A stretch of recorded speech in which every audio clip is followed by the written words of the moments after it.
back to Science Fantastic with Professor Michio Kaku. On Science Fantastic, we profile the amazing, jaw-dropping scientific discoveries that are revolutionizing our world and touching our lives. Well, right now, I'm actually in Albuquerque, New Mexico, taping here, and we have with us Dr. Seth Shostak, Senior Astronomer at the SETI Institute. That's a search for extraterrestrial intelligence. You know, I'm not that far from Roswell, New Mexico, where some people think that a flying saucer fell back in 1947. Well, who knows for sure?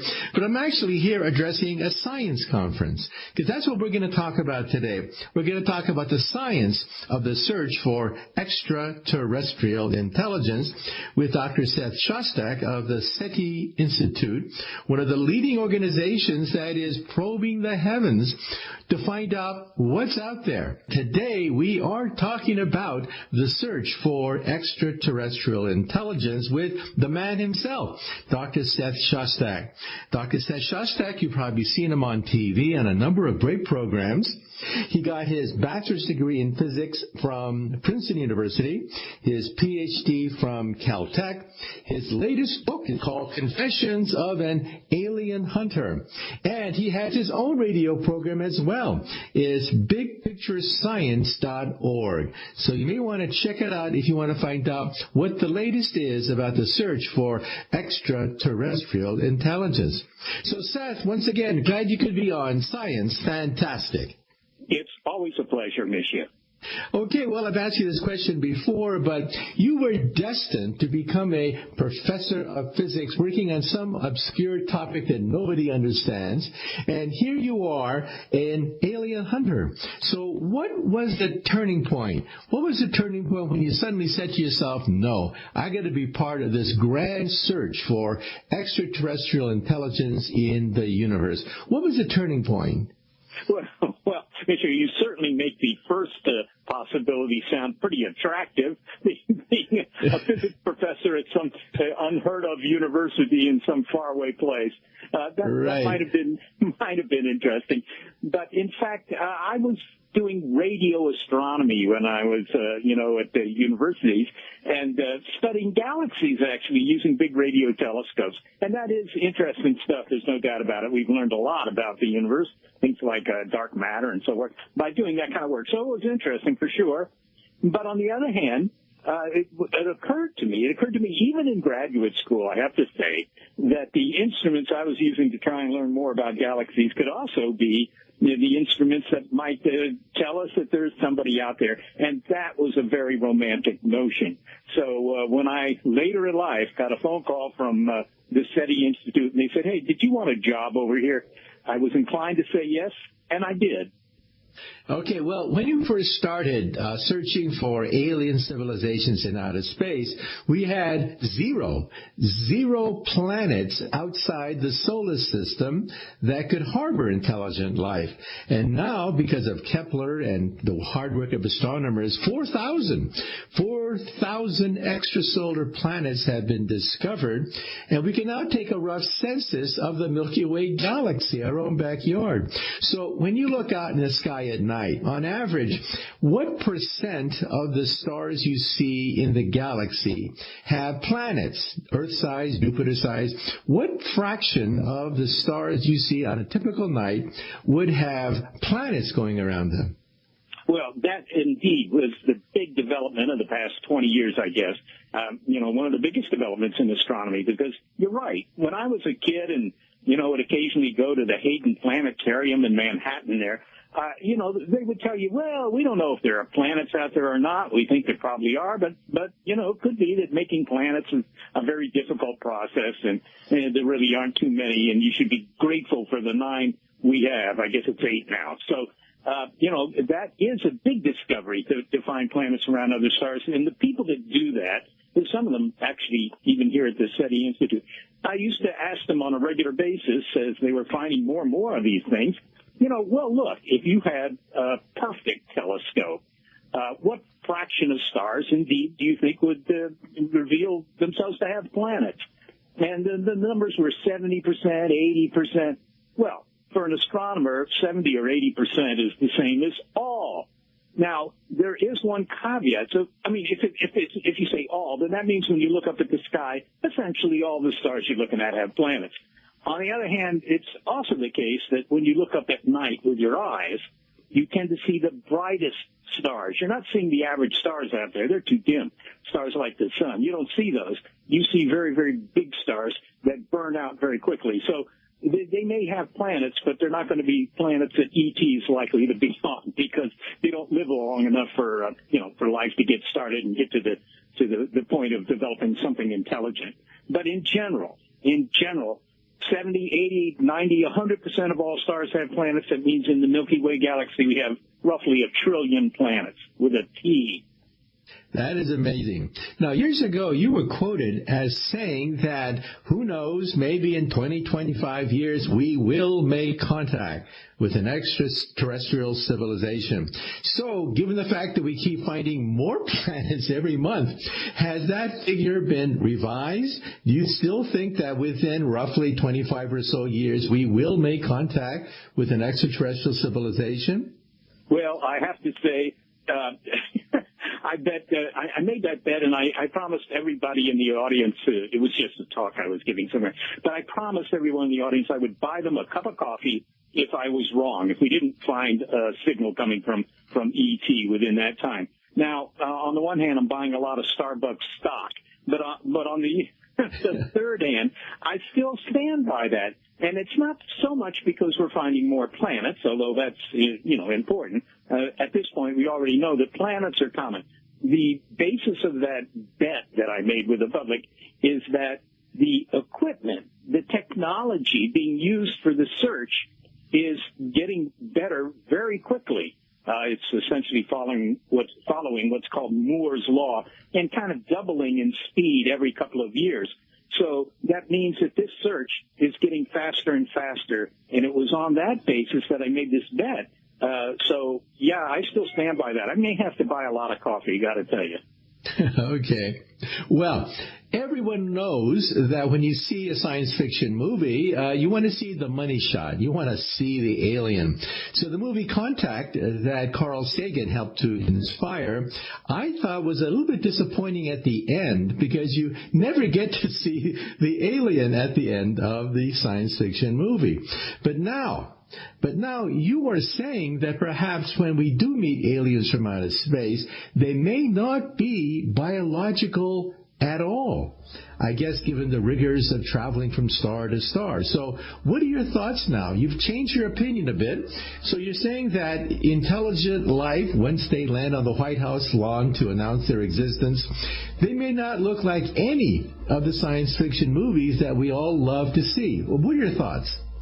Well, you're certainly right there. It was a little disappointing in Contact to see the aliens and just, see the guy next door, or as it was, Jodie Foster's father, as he was portrayed in the film, when you really want to see the aliens. Now, it's true that the aliens in the movies tend to all look, to begin with, they all kind of look alike, but they also look like us. I mean, they're gray and they don't have any hair and, that kind of thing. But they have funny noses, right, on Star Trek. Yes, that's right. You just wrinkle their foreheads and suddenly they're aliens. But otherwise, they look like, somebody you might pass on the streets. On the one hand, that may save them money, but today with computer animation, that's not really much of an argument anymore. I think it saves them a backstory in the movie. They don't have to explain what these things are. You instantly know, hey, that's an alien. So, that saves some time in the script. But I think that the point is, if you look at what humans are doing, particularly in this century, and you're the expert on the future of humanity here, we're kind of developing our own successors, right? We're building machines that can not only weld cars together, but machines that can think, that can, write the great American novel. And it's, people at Stanford tell me that we'll have a machine that can write the great American novel by the middle of this century. Well, that's a very short time period between developing science and developing machines that can think better than humans can. And at that point, some of them may leave, go into space because there's a lot more energy and, resources out in the distant parts of the galaxy than here on Earth. So the premise here is that the majority of the intelligence in the universe is not soft and squishy protoplasm, but in fact, deliberately constructed stuff, machines. And so if we pick up a signal coming from space, I think that there's a really good chance that what's behind the microphone is not some little gray guy, but some sort of machine. Or maybe part biological, part cybernetic. I mean, the rigors of outer space are vast. Radiation, accidents, weightlessness. So why not? Why not genetically modify ourselves and cybernetically modify ourselves? So you think there may be some kind of combination of the two? But, well, what are your thoughts? You've thought about this. Yeah, well, a little bit. I'm not a biologist. That's one of my many shortcomings. But yeah, we're going to do that. That's for sure. I'm talking to you from the Silicon Valley here, and there are plenty of people within 2 miles of my desk who will tell you that, look, within 20 years you'll be able to surf the web by just printing the search terms rather than typing them into Google or something like that. That will have chips in your head or wherever. That'll be helping you to never forget stuff and whatever. That's for sure. But in the end, what you're doing there is you're improving this critter, namely a Homo sapiens, who has room for a 3-pound brain. I mean, maybe what you really want is some machine that's the size of an office building that can do a heck of a lot more than whatever you could put in people's bodies. So while I agree with you, I'm sure that we will become more cybernetic ourselves. I think that the real future lies with, sort of throwing away all the protoplasm and concentrating on the machine. Okay, and let me tell you my point of view. It's something that I've thought about. And, pick it apart and tell me what's wrong or what's right. I think that in the future we're going to digitize the human body, digitize the human mind. We're going to be able to have all our credit card transactions, the internet transactions, Instagram photographs, everything, even the neurons of our brain digitized. And we'll be able to put it on a laser beam, because laser beams can transport vast amounts of information. And you could put your consciousness on a laser beam and shoot it to the moon. In 1 second, your consciousness is on the moon. In 15 minutes, you're on Mars. In an afternoon, you're in the asteroid belt. And so you could zip around the entire solar system at the speed of light. And on the moon, there's a mainframe computer where you can download your consciousness, all the bits and things that are necessary to reconstruct human consciousness, and then put you in an avatar. The avatar, you would then feel and walk on the moon as if you are actually on the moon. And the avatar would probably look like you, except you would be superhuman, super handsome. You'd be able to walk on Mars, go past Jupiter. In an afternoon, you could soar across the entire solar system and come back for dinner at the speed of light. No more flying saucers, no more radiation to worry about, no more accidents involving rockets blowing up. No, you travel throughout the universe at the speed of light, and I call this laser porting. And maybe there's a highway out there that was too primitive to figure out, a highway containing millions of souls that are simply laser porting themselves across the galaxy. So what are your thoughts? Maybe the aliens are so advanced they don't even bother with flying saucers at all. They simply download their consciousness on a laser beam and explore the universe at the speed of light. What are your thoughts? Well, I certainly agree with you that the best way to travel to the stars is to do it at the speed of light and not have to worry about, carrying all those lunches with you'll need otherwise. But the problem with this idea, of course, is that you need that machine at the other end that receives the laser beam and then turns it into that avatar. I mean, if it's going to be something with a body and, muscles and all the usual stuff. So that's a difficult problem, and getting that machine out there, of course, is something that's also difficult. But in principle, you're right. I mean, you just want your information, your DNA, for example, the code of your DNA, that would all fit on a CD, if anybody remembers what a CD is, and you could broadcast that on a laser beam in, probably much less than a minute. And it would travel at the speed of light to anywhere you want to go, just as you say. So it could be that that's the way you get around. You don't send You don't send the baryons. You don't send the material. You just send the information. That certainly seems reasonable, except for this problem that you have to have something at the other end. That's a little difficult, and maybe that's the case. But again, it assumes that what you're trying to send are biological organisms. We're trying to send, my brother with everything that's in his brain and, all the information about his body. We're trying to send that into space. But if by that point the real intellects of the cosmos are machines themselves, well, then that's what you're sending. You're sending the contents of those machines. It's sort of like, the hard drive on your computer. Just send that into space and forget about all the information about his liver and, elbow and everything else. Right. Well, as one person pointed out, one bottleneck in my idea is that the first generation to laserport, they have to go to Mars the old-fashioned way. They have to transport silicon and steel and stuff to build a mainframe computer capable of downloading all that information in a laser beam, and then that mainframe computer controls an avatar, so then you feel everything the mechanical avatar feels. But to go to the stars, well, the first generation to go there has to go the old-fashioned way. You can laser port yourself at the speed of light once the mainframe computer is established. But before it's established, you got to go the old-fashioned way. Okay, well, let me ask you another question. Some people say that radio is so 20th century and that aliens of the future may use more advanced ways, maybe lasers, neutrinos, or pi mesons, or whatever. But what are your thoughts? What are your thoughts about maybe we're not using the communication system that the aliens would use? What are your thoughts? Well, indeed, I think I get emails every day or phone calls from people who say, you guys are looking for radio signals from the aliens? Radio is so old school. Well, I mean, we've had radio for a century. To call it old school, I guess that's right. But on the other hand, the wheel is pretty old. Okay, Seth, we have to take yet another short commercial break. But also, I'll ask you another question. Is it dangerous? Is it dangerous to advertise our existence before we know what the aliens want?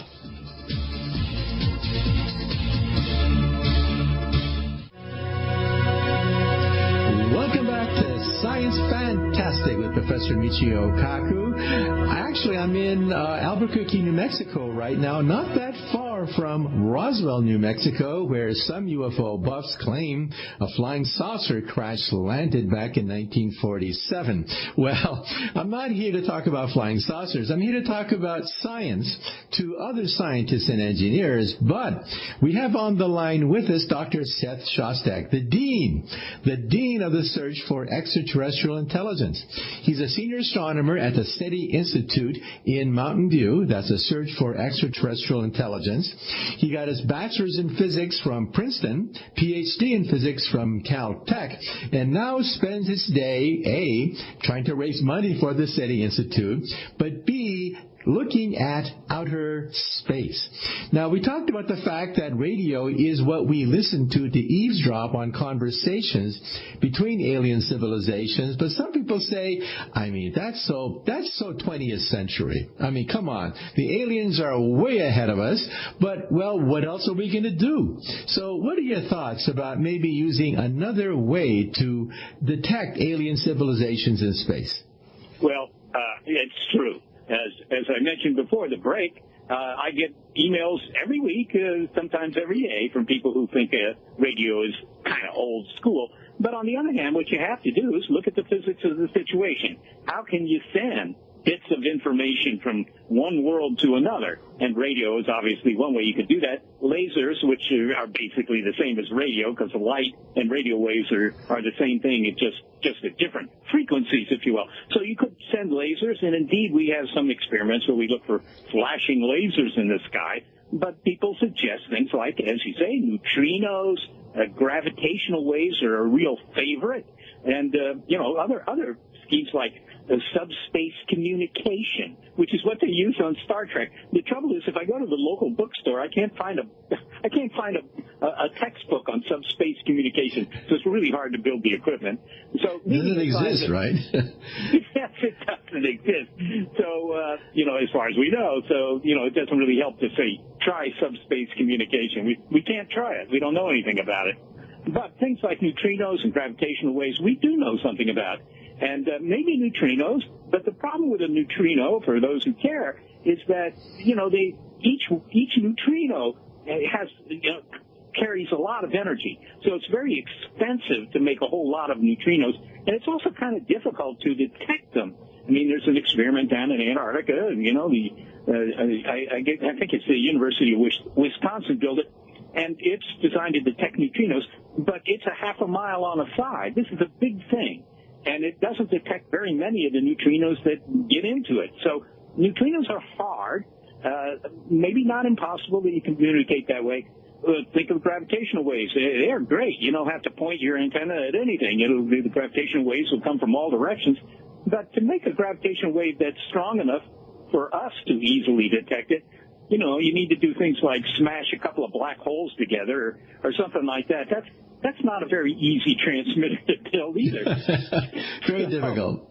That's kind of hard. So, maybe radio is old school, but honestly, no matter how advanced the aliens may be, I can hardly believe that they wouldn't use things like light and radio waves for some purpose or other. And so I don't think that it's too chauvinistic to keep looking for these things. Okay, well, our colleague, Dr. Stephen Hawking, who recently passed away, gave us a warning. And that warning is that watch out. We have to study these aliens first. We don't want to advertise our existence because we don't know what their intentions are. Look at what happened to the Aztecs when they met Cortez. They made a huge mistake, one of the biggest mistakes in ancient history. They assumed that Cortez was a god. Big mistake. When actually he was a bloodthirsty plunderer searching for gold. So, well, what are your thoughts about those people who think it's a good idea to advertise our existence to the aliens? What are your thoughts? Yeah, well, it's very controversial. I mean to say, this is an emotional topic, right? People think, oh my God, you're shouting in the jungle, don't have anybody broadcast because who knows what the consequences might be. Well, to begin with, the SETI experiments, which is to say the search for extraterrestrial intelligence, such as our own experiment, using big antennas to try and eavesdrop on signals. I mean, we don't broadcast anything. In fact, we don't even have any transmitters, so we can't broadcast. But there are people who indeed want to deliberately broadcast, maybe wake up the aliens. Hey, we're the Earthlings, and we love to meet you and hear what your favorite music is or something, whatever. And just send that into space, and of course that would tell somebody maybe that we're here, and who knows, they launch their interstellar battle wagons toward Earth and, incinerate Los Angeles or something. They always seem to go for Los Angeles. Okay, well, it's hard to say that, well, they would never do that. Advanced aliens are just going to be too refined, too sophisticated. They're all going to be peaceful. I mean, you can say that, but you have no evidence that that's really true, so maybe it's better not to take any chances. Well, here's my thought. It's too late, right? Because we have been broadcasting into space since the Second World War. Mostly, of course, there's television and FM radio. That all goes into space pretty easily. But the big signals coming from the Earth are radar because they're very directed. So they're very intense. And a lot of the sky is covered with radar signals every day. So I think that what you could say is this. Any society out there, no matter whether they're friendly or otherwise, any society that could possibly threaten us by sending something our way, right, they are more advanced than we are. And they don't have to be very much more advanced to have systems, receiving systems that can pick up all this leakage radiation, all these radar sets, or maybe even our television, and they could pick that up anyhow. And so it's too late. I mean, you can worry about this if you want, but we've been broadcasting into space for 70 years. So I do not get exercised when other people want to broadcast deliberate messages. We say, sure, fine, say whatever you want. We've already been telling them we're here. Okay, so let me ask you then the big question that you've always been asked, and that is, well, why don't they advertise their existence to us? Are they just shy or something? Or are we simply not interesting? I mean, why don't they land on the White House lawn, have a press conference, and usher in an age of Aquarius, giving us the benefit of their advanced technology? We'll cure cancer, we'll live forever, we'll explore the universe, compliments of alien technology. So what are your thoughts about, well, how come they don't visit us? Or maybe they have. Well, one-third of the public thinks they are visiting. The one-third of the public thinks that some of the lights that people see in the sky are actually alien craft, but they never seem to land on the White House lawn. I mean, I don't know what that says. But the fact that we don't get deliberate, information from them, that they don't try and reveal themselves, as you say, and write something in the night sky that everybody could see, so there's no doubt. I have no idea. I mean, that's alien sociology. You have to ask the aliens. Who knows what their motives are? Maybe they regard us like I regard the ants in my backyard. I mean, I don't go out in the backyard and say, "Hey, ants, here I am." I mean, I just have other things to do in the day. Well, Seth, I got to ask you this. I'm broadcasting from New Mexico, not too far from Roswell, where some people think a flying saucer crashed back in 1947. However, I am speaking to other scientists and engineers. But, well, the United States military had to admit that, yes, the government does monitor these things. And, yes, they have picked up photographs of strange things up there that seem to buzz our aircraft faster than the speed of known aircraft. So what are your thoughts about these recent developments that the military and the government may know more than they're letting on? What are your thoughts? Well, it's true. One-third of the public does think that aliens are buzzing our airspace, and an even higher percentage, this is kind of funny, but an even higher percentage think that the government is covering up knowledge of these things. Well, consider that. I mean, I've actually worked for the federal government, and I was never terribly impressed by their ability to keep secrets, but, who knows?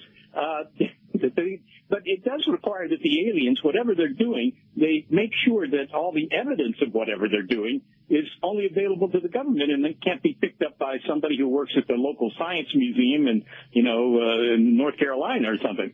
But even aside from that, even if you think that the government could keep something as interesting and important as visitation, could keep that quiet for the last 70 years, do you also think that the Bolivians and the Botswanans and the Belgians and the Brazilians and, everybody else is also keeping it quiet? Because if you don't, then you have to assume that the aliens only want to visit the United States. And, it could be because of our fast food. I have no idea. But, look, there's nothing that would be more interesting than to find out that our planet is being visited by beings from another world. And I to begin with, can't understand why anybody would think that would be kept quiet. But even so, I don't think you could keep it quiet, certainly not for 70 years. Now, back in March, Vladimir Putin of Russia announced that they are perfecting a new kind of weapon, hypersonic drive, traveling not just at supersonic velocities, but hypersonic velocity, many, many, many times the velocity of sound. Some people think that maybe that's the source of all these UFO sightings, because the United States military then had to admit that, yes, they too have been experimenting with hypersonic drives. And just like the stealth bomber created all this wave of UFO sightings around Area 51, it was just a military craft, but the military had to keep it secret. Now the cat is out of the bag. The Chinese, the Russians, and the U.S., all three countries now admit they've been working on hypersonic drive. So what are your thoughts now when you see these photographs of something buzzing our aircraft, seen by radar, seen by multiple people? Is it just test drive of hypersonic weapons, or is it really some alien joyriding themselves in our atmosphere? What are your thoughts? Well, I don't know everything the military is doing, obviously. So hypersonic drive sounds pretty interesting. I hope it doesn't make a big noise when they fire it up. But it's true that, or it's arguably true that many of the UFO sightings were in fact sightings of military aircraft or other vehicles that, the general public just doesn't know about. That could be. But if you're really talking about craft that are alien, that are coming from, some other star system, well, if that were really the case, if that was happening on a regular basis, then don't you think that some of the thousands of satellites we have in orbit around the Earth that are, looking down on the Earth, providing the images you see on Google Earth and other places, that they wouldn't have seen some of these?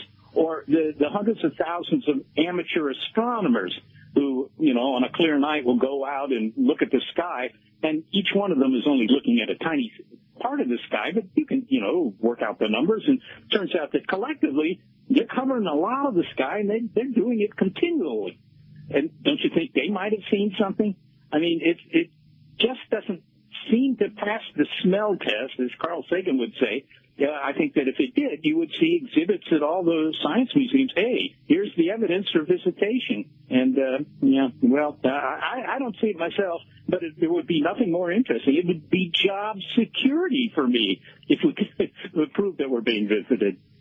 And also there's that famous TV series, Ancient Aliens, saying that maybe we've been visited in the past, looking at pictures that were carved by ancient civilizations that, sort of look like aliens. I've been on the show, you've been on the show, and I'm always careful to say that this is not proof. It could be nothing but artistic license. Somebody drawing a priest with lots of hair, feathers, and it looks like a helmet, it looks like an alien from outer space, but really it's ceremonial. But what are your thoughts? Have we been visited in the past? Well, these things, ancient aliens, it usually considers artifacts that you find in South America, for example, the Nazca lines, which are, big drawings in the sand and so forth. They're not very old. They're maybe 500 years old. You can look at the pyramids in Egypt. They're a little bit older. That's 3,000 years old. But, none of this is very old compared to the history of the Earth. This is all essentially yesterday's stuff. But none of that is terribly convincing because you can think of alternative explanations for all of it. As you say, the Nazca lines, well, they look pretty neat. You see this, big turkey when you look at it from the air.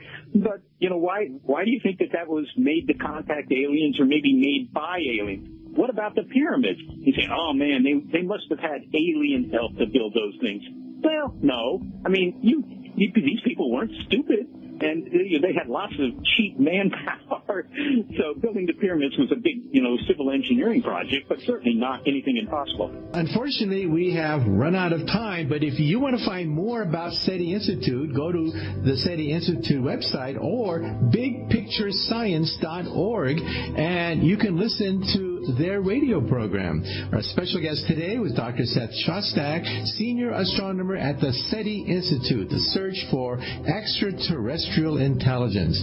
And you've been listening to Science Fantastic with Professor Michio Kaku.